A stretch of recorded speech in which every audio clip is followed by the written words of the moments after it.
Hi అండి, నమస్తే. Welcome to అమ్మ చేతి రుచులు. ఈరోజు నేను మీకు స్వీట్ షాప్ లో దొరికే ఆనియన్ పకోడీని ఎలా చేసుకోవాలో చూపించబోతున్నాను. చాలా క్రిస్పీగా కరకరలాడే విధంగా ఉంటుందండి.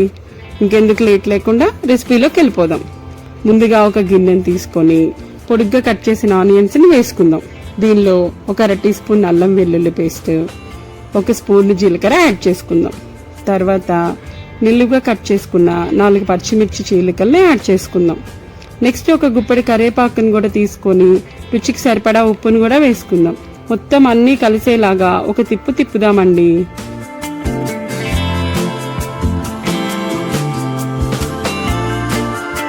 ఇందులో 1 కప్పు శనగపిండిని వేసుకొని 1/2 కప్పు బియ్యం పిండిని కూడా వేసుకుందాం. బియ్యం పిండి ఖచ్చితంగా వేయాలండి. పకోడీ గట్టిగా రావాలంటే ఇది కంపల్సరీగా వేసుకోవాలి మనం. వీటన్నిటిని బాగా కలుపుకొని దీనిలో 1 చుక్క కూడా వాటర్ అవసరం లేకుండా చక్కగా నీట్గా కలుపుకుందాం.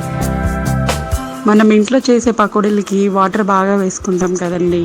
అలా కాకుండా గట్టి పకోడీకి 4 లేదా 5 చుక్కల వాటర్ సరిపోతుంది.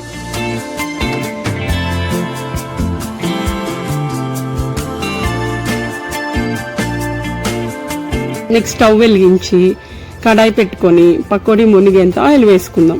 ఇప్పుడు ఈ మిశ్రమాన్ని తీసుకొని ఆయిల్లో పొడి పొడిగా కాకుండా కొంచెం ముద్దలుగా వేసుకుందాం. అప్పుడే పకోడీ పర్ఫెక్ట్గా వస్తుందండి.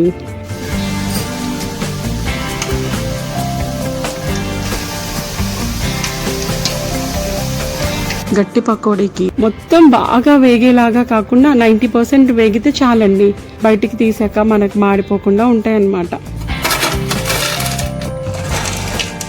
నెక్స్ట్ గార్నిష్ కోసం కరివేపాకును ఆయిల్లో బాగా వేయించి పకోడీ పైన వేద్దాం.